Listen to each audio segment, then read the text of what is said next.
The 21st century, a living machine. In fact, these plants and artificial pools in a greenhouse in Providence, Rhode Island, may be the best hope we have for keeping our water safe to drink and cleaning our polluted rivers, lakes, and coastlines. This is what the wastewater looks like when it comes into our system, and this is what it looks like 4 days later.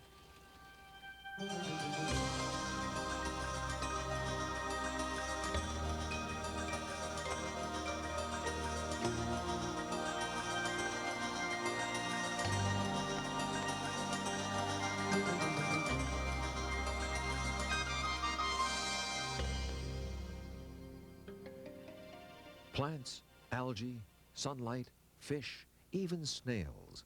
They're the surprisingly powerful weapons that biologist John Todd is using in a visionary new technology. This may not look like a pollution treatment plant, but it is. It can clean everything from cancer-causing chemicals in our water to toxic waste. And it does it ecologically, using nature's own biological systems. When I realized that, although I've worked with water all my life, that the state of our water was not good, I began to look at the conventional waste treatment industry and discovered that it doesn't do a terrific job of cleaning up water, and it uses quite a few hazardous chemicals in the process. From Santa Monica Bay in Los Angeles to Boston Harbor, the evidence is all around us. Many experts believe we may never reclaim our polluted waters using the conventional treatment technology. It is expensive and may never be able to achieve the highest water quality standards. That really meant finding a dramatically new solution, of which this is one of the pioneering examples that you're seeing here. The solution is a brilliant design of ecological engineering. It involves creating an environment that gives nature a chance to use its own biology to purify polluted water. A machine of living organisms. The system begins here in the algae room, where bacteria and algae begin the cleansing process. Sludge and toxic substances are removed by other natural processes in the indoor marshland.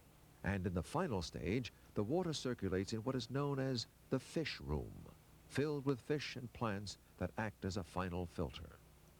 Polluted water enters the greenhouse here and flows into these large pools, where sunlight, bacteria, and algae begin breaking down the pollutants, actually turning them into the nutrients on which these plants thrive. We try and make sure that there are many different kinds of physical surfaces, live surfaces like roots of plants, so that complex biological processes go on. And because of that, a facility like this can take a cancer-causing compound and actually break it down and render it harmless. It's this kind of ecological engineering that permits us to tackle head-on problems of toxic compounds, problems of carcinogens. And there are even plants in here which have specific affinities for toxic heavy metals like cadmium or lead or something like that. Those plants are located here in the second stage, the engineered marshland, where there are carefully selected cattails, reeds, and bulrushes known to absorb the remaining toxic chemicals and heavy metals through their roots and render them harmless. And in these marshes crawl Todd's secret weapon, tiny snails, which, he discovered, actually eat and digest that scourge of modern pollution, sludge. I had no idea that the tiny little ubiquitous snails that you see in streams and ponds would actually do more to solve, has the potential to solve more of the nation's sludge problems than anything else. To see these little creatures gobbling up the sludges and the organic slimes and what have you in a facility like this was a huge surprise. I knew there would be some strange actors in this ecological play, but I had no idea that it would be the snails. In the final purification stage, what is known as the fish room or clean room, fish eat the last bacteria and algae that have flowed downstream. And plants, such as papyrus, mint, and tropical palms, also serve as a natural filter. So this is the end of the process. After 4 days, the front room with all the bacteria and the algae, the marshes, and all the plants and the fish We've taken out all of the sludge and made a pure, clean water, and without the use of any chemicals, and in a beautiful setting. This greenhouse can take care of only a small neighborhood of about 150 homes. What Todd envisions are whole complexes of greenhouses for a city such as Providence, built for a fraction of the cost of new conventional treatment plants. On this pond on Cape Cod, John Todd has created another living machine, using the same natural processes we have seen in the greenhouse on this raft. Here, to clean up the chemical pollution from a landfill, poisons that had formed a thick toxic layer of sediment on the bottom. The major components of this living machine also are plants, bacteria, snails, and sunlight, along with wind. A couple of years ago, we started a very unique experiment. We placed on this end of the pond 3 small windmills. And these windmills floated on the water, and they had, under the water, little rotors. Powered by the wind, these rotors churned up the toxic sediments, bringing them in contact with the raft's natural filtering processes. We also added beneficial bacteria, and we added some minerals to help the process along. And we've found over the last year and a half that the pond has begun to repair itself. It's now considered by the health authorities safe to swim in. Typically, ponds like Flax Pond are not only used for recreation and as a source of water supply for the Cape Cod, but they're also used by the cranberry growers to provide irrigation at certain times of year and to provide flooding when they harvest the crops. So that it's important that we keep our ponds really clean so that our cranberries are clean. The alternative to what we're doing here in Flax Pond is a bit grisly. It would involve coming in with heavy machinery, destroying the vegetation and what have you, and basically digging out these sediments. Since they would be toxic, you'd then have to park them in some kind of hazardous waste site somewhere in New England. And the cost of doing that would be measured in tens of millions of dollars, whereas the cost of doing it ecologically using living machines would be measured in hundreds of thousands of dollars over the lifetime of the project. Winner of Discover Magazine's Environment Award and the EPA's Environmental Merit Award, John Todd has given us a glimpse into a new era of wondrous machines. A new age, a new science. He has given us a new respect for nature's potent healing powers. And most important, his technology gives us new hope that finally we will find the way and the will to clean up our polluted waters.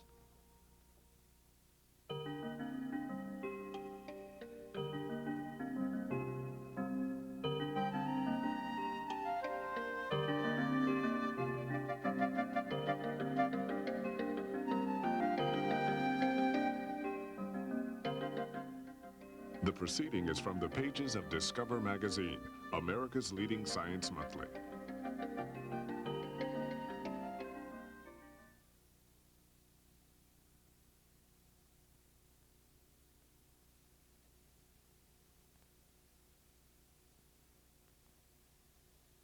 Fox 25 salutes 2 of our own heroes of the earth, Marion Stoddart, who led the crusade in restoring the Nashua River, and Dr. John Todd, founder of Ocean Arks International.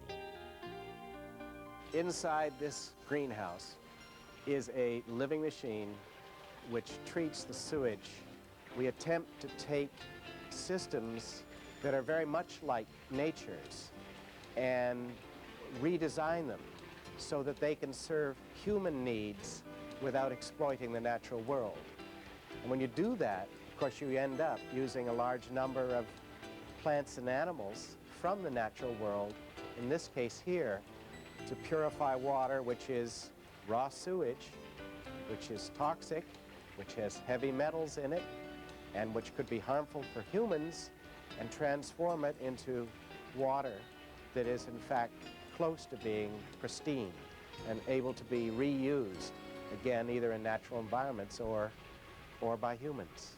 We proved in our experiments in this organization, Ocean Arks International, that we can take some of the most hazardous compounds, other than radioactive materials, on the planet and render them harmless. We've done that through the use of living machines. I was looking for the greatest challenge in my life that I felt that I could complete during my lifetime. I wanted to do something to help make this world a better place in which to live.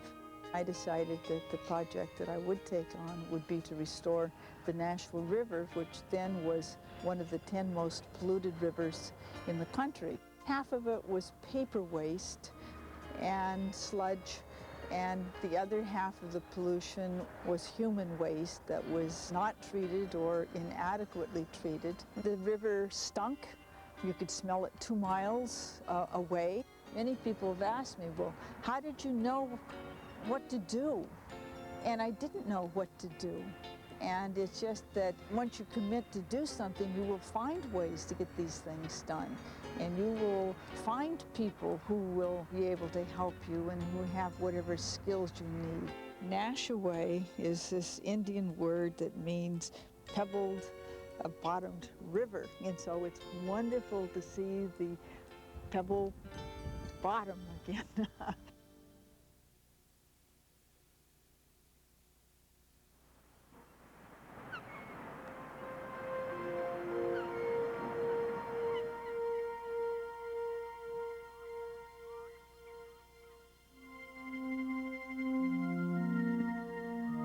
Most of the technologies developed in this century, including your local sewage plant, are basically designed out of balance with the natural world.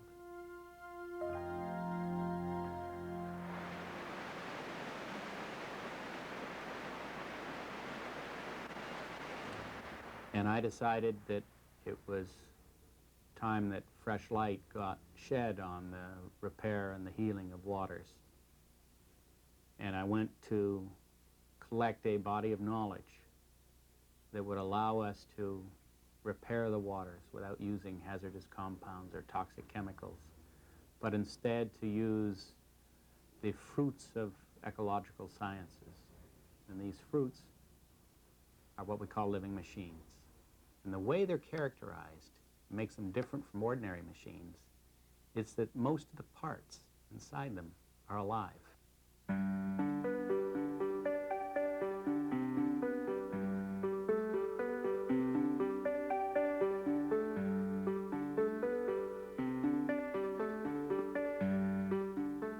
In the natural world, there are organisms and processes and creatures, if you will, that have extraordinary capabilities.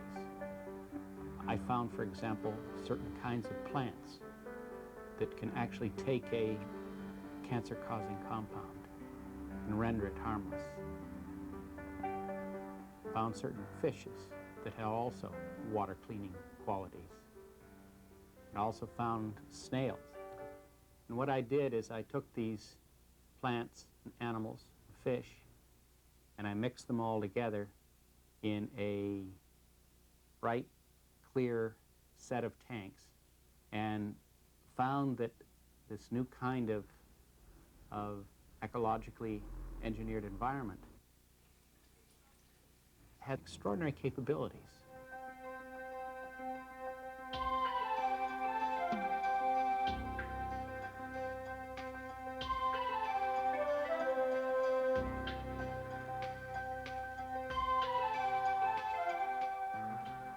About a year ago, we wanted to know if we could treat the waste product coming from the ice cream factory in a biological setting, in a natural setting.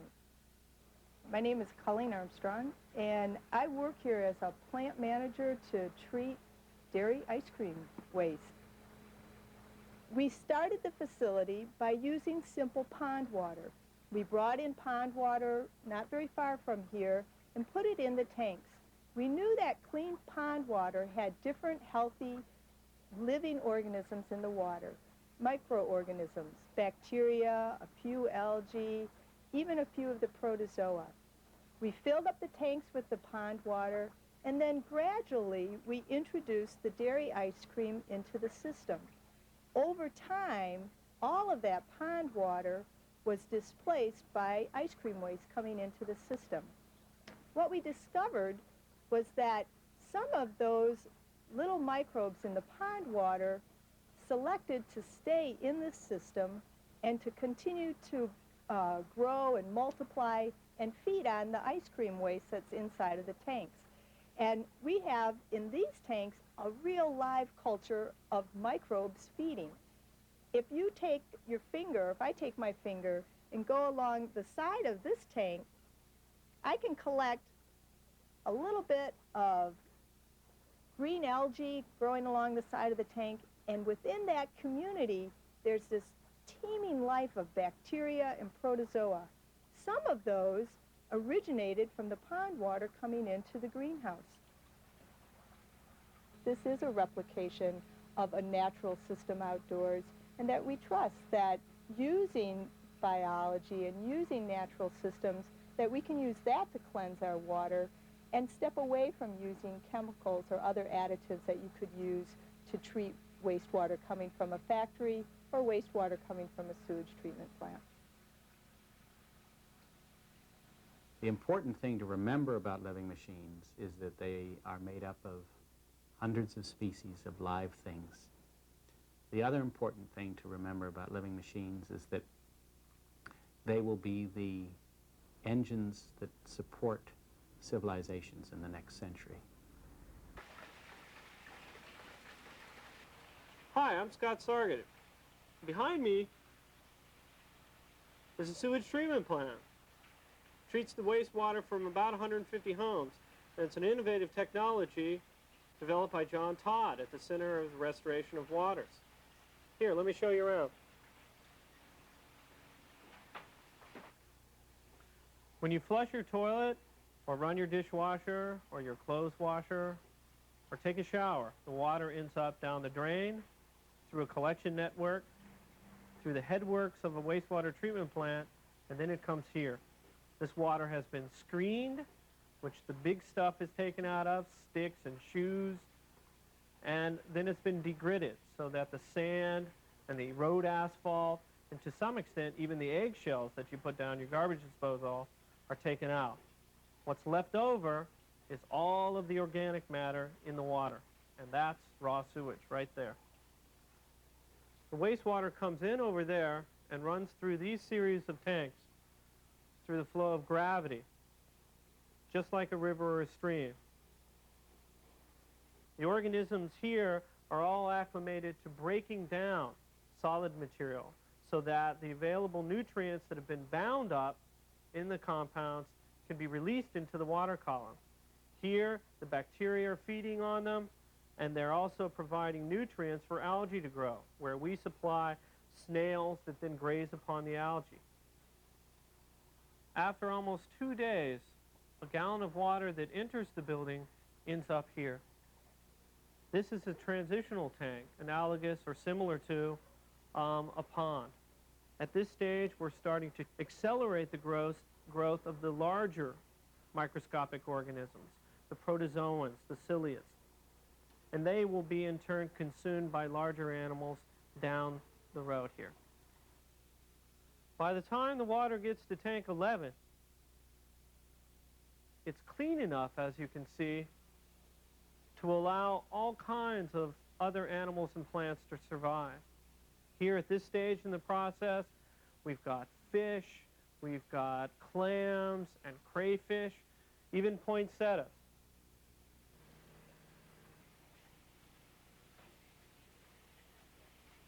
After 4 days, and all of the bacteria and the wetlands, the marshes, the water ends up here. What's left over are some trace nutrients of nitrogen and phosphorus, as well as some bacteria that would not be healthy for humans. You can't drink it, but this water has a lot of uses. You could swim in it, you could boat in it, play in it, or even use it as an agricultural water.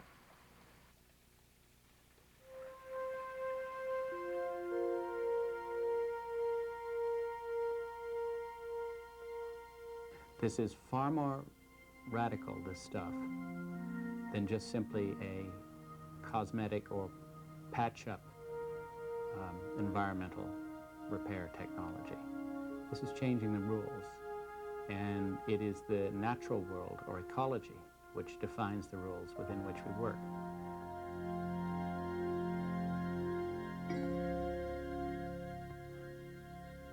Our current century will be remembered as the century in which most of the planet's resources were plundered.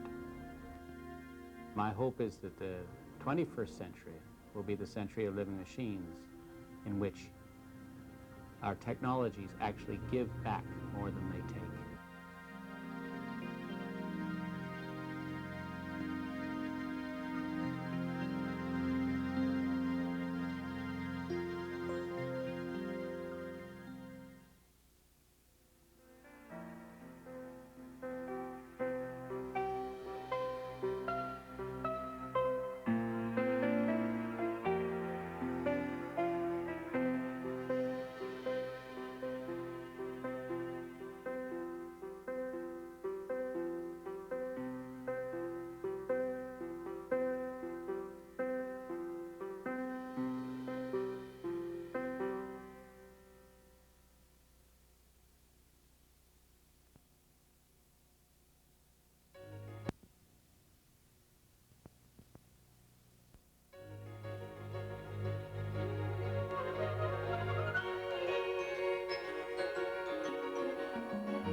Coming up on Invention, the world's largest experiment and sport's slowest game.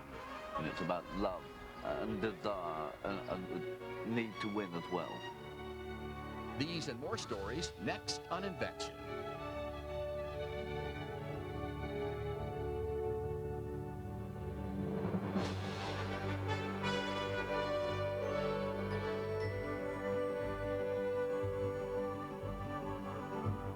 This is the Smithsonian's National Museum of American History, and this is Invention. I'm Lucky Severson. Welcome. For centuries, inventors have tried to conquer nature, but seldom with much success. Our first invention is an attempt to imitate nature. It's called the living machine, and it's a new way to treat sewage. In the middle of Indiana, near the town of Muncie, the people in this small office building are using a living machine inside this greenhouse to convert their raw sewage and sink drainage to clean water. Now, when you say you're going to harvest this, what are you going to do with these? When are you going to throw them out? Well, we take them outside and compost them. And then we use the compost on the flower bed. It's the studio of cartoonist Jim Davis, creator of Garfield. I have to confess, part of the motivation was beating the system. When we built our studio, we were given one of two choices. Number one, to tile the sewage into the city of Muncie, which is a very expensive proposition. It was going to be treated with chemicals. Number two, to use a lift station and put the sewage into a finger system, meaning essentially that the raw sewage would leach into the water table about the time my son plans to raise a family here. And neither one of those were very appealing to me. Jim Davis's living machine uses ordinary marine organisms, from bacteria to snails, to eat the sewage and in the process change it into food for plants. It's like a multi-celled aquatic compost heap. This greenhouse treats all the water from the kitchens, the showers, sinks, and from the bathrooms used by 50 people who work at the studio. One byproduct, roses for the office staff. The water discharged after the treatment is released back into the environment at standards well above state requirements.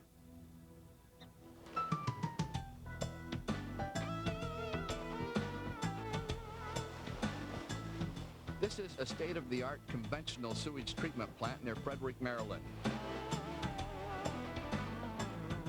Raw sewage comes in here and flows into one of two large tanks, where bacteria consume much of the sewage. After another settling period, the clear treated water is drained off, sterilized with chlorine, and then dechlorinated before it is released into the ecosystem. The smell is pretty bad, strong enough to require plant locations far from people. The main byproduct, concentrations of sludge, have to be trucked away for further treatment elsewhere. 3, 2, 1, opportunity! These are some of the reasons U.S. Senator Barbara Mikulski came to Frederick, Maryland, to dedicate a living machine, now being tested for the Environmental Protection Agency. No, I'm not doing shooters today. The inventor is Dr. John Todd. We share the same headworks with the main Ballinger Creek plant. He calls his approach ecological engineering, creating miniature ecosystems that imitate nature. There are 3 parallel treatment plants. The engineering is cellular. It's built the way you and I are built, and there are feedback loops between the downstream back upstream. Each cell is a miniature environment containing thousands of living organisms that consume the sewage. The most visible are snails, collected in Maryland's rivers and streams, that live off the sludge produced during bacterial action. Sludges is a major problem, whether they're incinerated or landfilled. Nobody likes the solution for good reasons. And here the whole philosophy is you keep the solids in suspension, trap them on the roots of the plants, bring them into other forms of life. And I think that we're pretty successful at this.